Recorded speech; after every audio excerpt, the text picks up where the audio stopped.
ketiga ingin mempresentasikan hasil diskusi kami yang berjudul mengelola kelas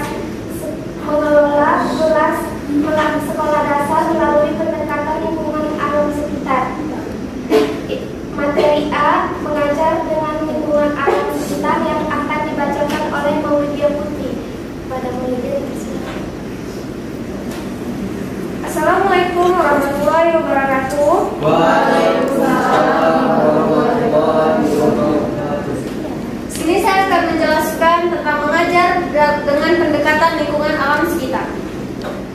Kelas lingkungan alam merupakan salah satu lingkungan sekitar yang dekat dengan siswa. Lingkungan alam di sekitar siswa dapat dijadikan sebagai sumber belajar karena dapat dijadikan materi ajar dalam pembelajaran sehingga pembelajaran lebih efektif dan efisien. Lebih lanjut lagi, siswa yang melakukan kegiatan pembelajaran adalah siswa sekolah dasar yang berada pada tahap operasional konkret 7-12 tahun sehingga kegiatan 31 pembelajaran akan lebih bermakna dan lebih mudah dipahami oleh anak apabila materi tersebut nyata atau real.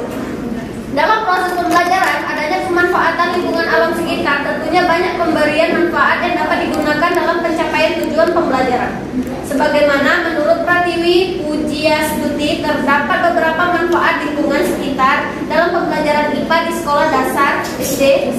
Terdapat beberapa manfaat lingkungan sekitar dalam proses pembelajaran, antara lain yang A, lingkungan sebagai sasaran belajar, lingkungan sebagai sumber belajar, dan lingkungan sebagai sarana belajar.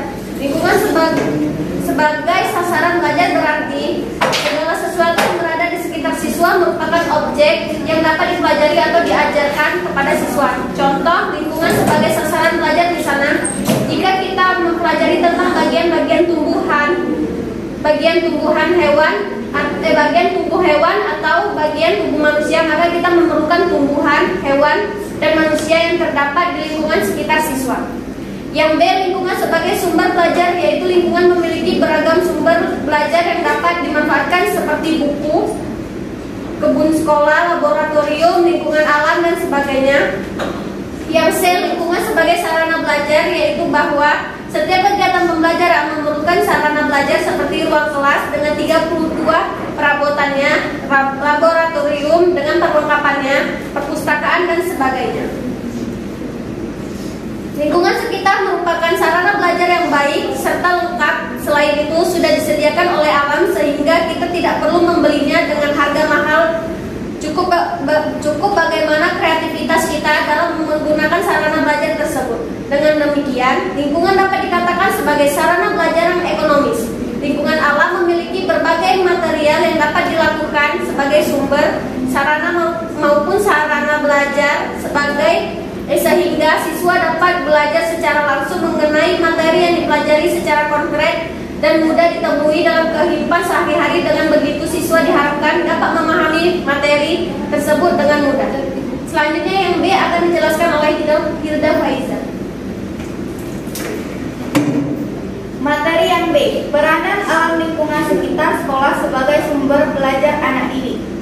Pembelajaran pada anak didik di jenjang sekolah dasar masih perlu ada unsur bermain, walaupun bobotnya tidak sebesar pendidikan bagi anak usia dini. Oleh karena itu, sesuai dengan karakteristik anak yang bersifat aktif dalam melakukan berbagai eksplorasi terhadap lingkungannya, maka pembelajaran masih diarahkan pada pengembangan dan penyempurnaan potensi kemampuan yang dimiliki seperti kemampuan berbahasa, sosio-emosional, motorik, dan intelektual yang sudah bisa diajarkan secara mengidentifikasi, menganalisis, dan menintesis, dan mengambil kesimpulan dalam taraf bobot sederhana dan tertentu.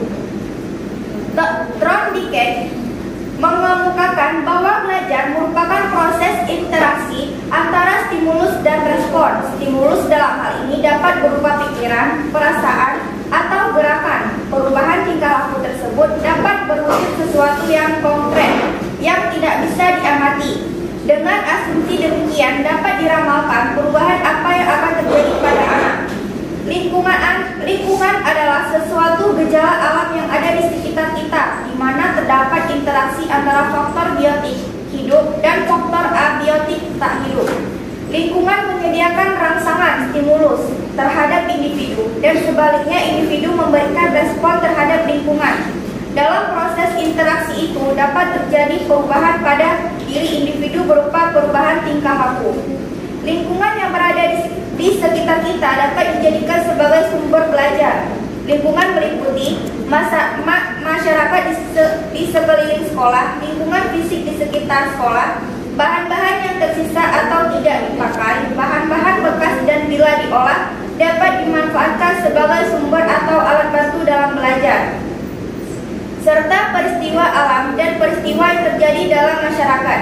Jadi, media pembelajaran lingkungan adalah pemahaman terhadap gejala atau tingkah laku tertentu dari objek atau pengamatan ilmiah terhadap sesuatu yang ada di sekitar sebagai bahan pengajaran siswa sebelum dan sesudah menerima materi dari sekolah dengan membawa pengalaman dan penemuan dengan apa yang mereka temui di lingkungan mereka.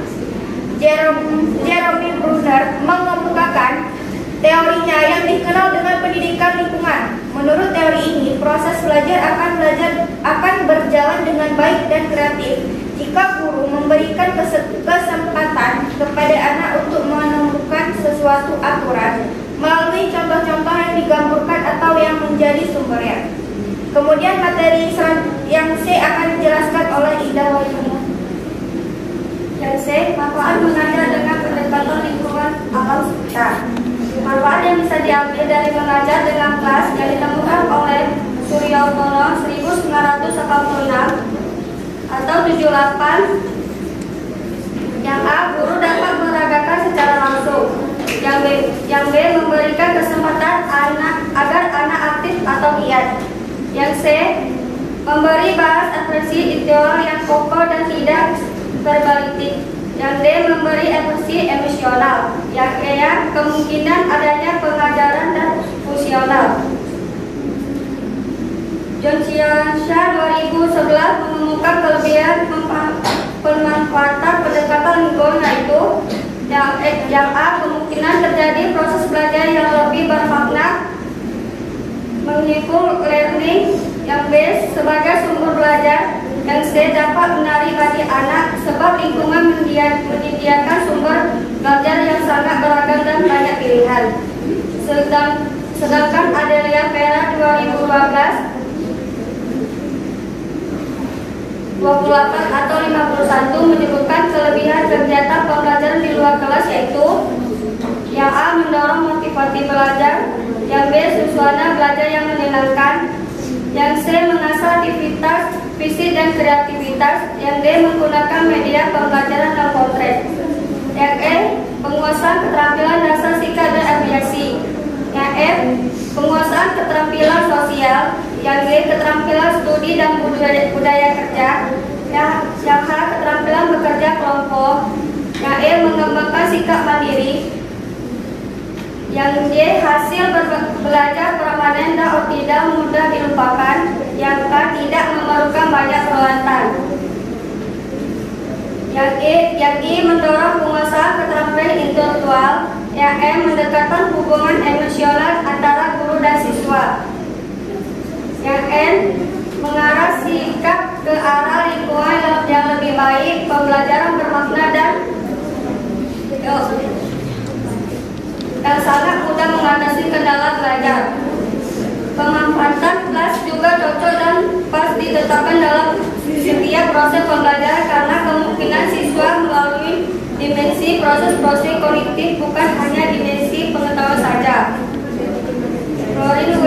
Anderson dan David R. Towle 2010 atau 43 menyebutkan 6 kategori pada dimensi proses 30 kognitif, yaitu mengikat, memahami, mengaplikasikan, menganalisis, evaluasi, dan menciptakan. Mengacu pada beberapa pendapat ahli di atas, dapat disimpulkan bahwa pemanfaatan kelas cocok dan pas ditetapkan dalam proses pembelajaran.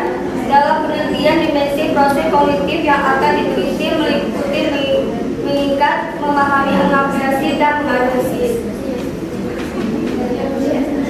Jadi akan dibaca ada berikut. Berbagai sumber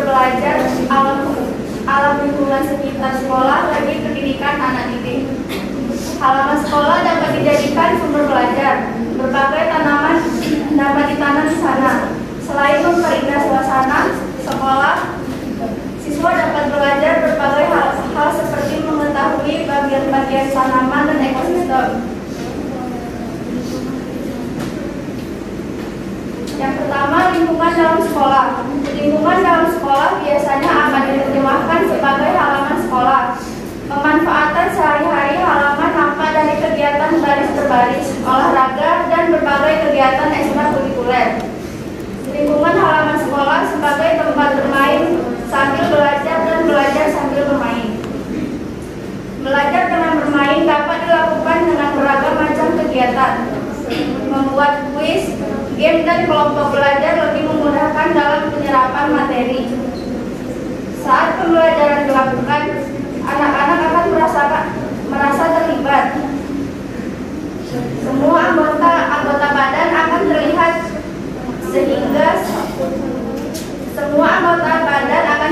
sehingga saat tak lupa, tangan, kaki, mata, telinga, dan bagian otak yang lain akan mengingatkan. Bermain tanpa bimbingan orang dewasa di halaman sekolah bagi seorang anak didik sekolah dasar merupakan kegiatan yang dilakukan untuk memperoleh kesenangan tanpa mempertimbangkan hasil akhir. Sekolah dalam hal ini tentu tidak akan membiarkan mereka bermain tanpa arti. Sekolah harus merencanakan masa bermain mereka untuk kepentingan pembelajaran mereka. Dengan perencanaan dan pengelolaan yang matang, diharapkan bermain di sekolah akan mampu mengembangkan fisik anak. Memperhatikan beberapa faktor penting yang mempengaruhi permainan anak adalah sebagai berikut. Yang pertama, kesehatan, intelijensia, jenis kelamin, lingkungan, sosial, status sosial ekonomi, dan memilih permainan yang edukatif.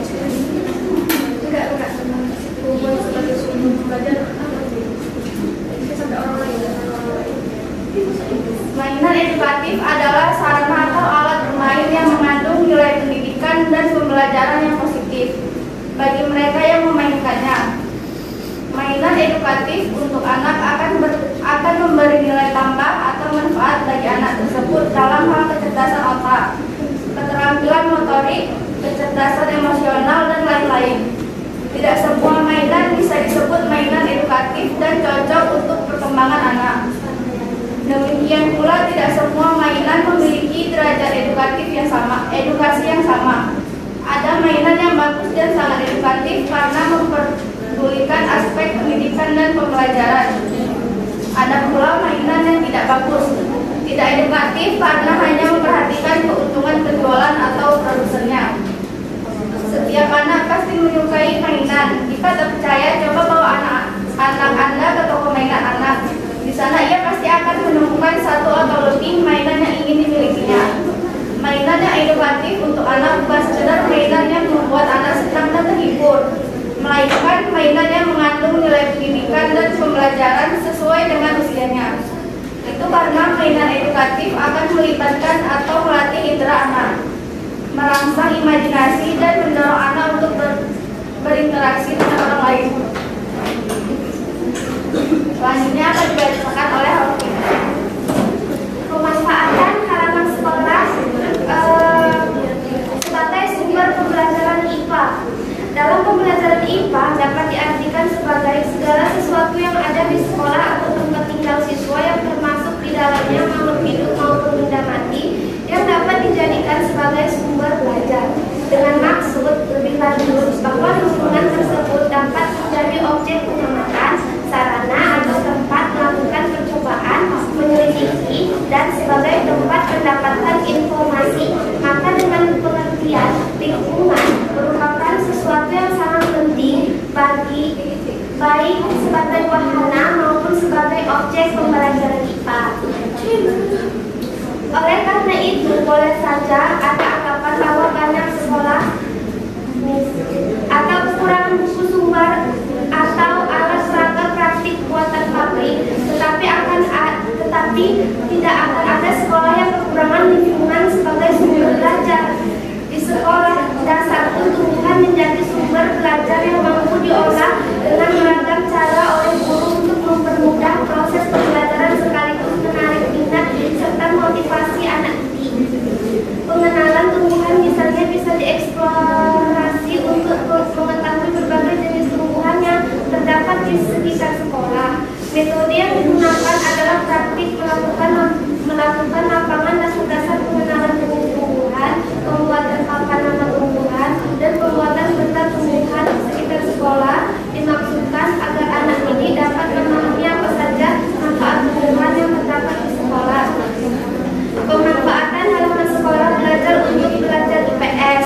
Melalui mata pelajaran IPS, anak didik di tingkat sekolah dasar diarahkan untuk dapat menjadi warga Indonesia yang demokratis, bertanggung jawab, serta warga dunia yang cinta damai. Pemanfaatan halaman sekolah belajar untuk mengenal geografi. Salah satu contoh pemberian pembelajaran geografi di luar kelas adalah sebagai berikut.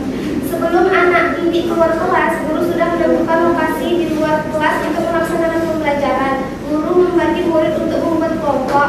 Guru sudah menetapkan tema atau materi pembelajaran, misalnya tema yang digunakan sumber daya alam. Berikut langkah-langkah selengkapnya. Guru mengajak anak didik ke lokasi ke luar kelas. Setelah itu guru mengajak anak didik untuk berkumpul menurut kelompoknya. Setelah itu guru memberi salam. Guru memberi motivasi pada anak didik tentang pentingnya lingkungan sebagai sumber belajar, termasuk manfaat sumber daya alam yang ada di sekitarnya. Guru memberikan panduan belajar kepada masing-masing kelompok. Masing-masing kelompok melakukan pengamatan. Guru membimbing anak didik selama pengamatan di lapangan. Selesai mengamatkan, anak didik suruh kumpul kembali. Guru memberi kesempatan untuk mengungkapkan hambatan kesulitan selama proses pembelajaran, dan guru memberikan kesimpulan bersama peserta didik. Mungkin itu saja yang dapat saya sampaikan. Kami akan membuka sesi tanya jawab.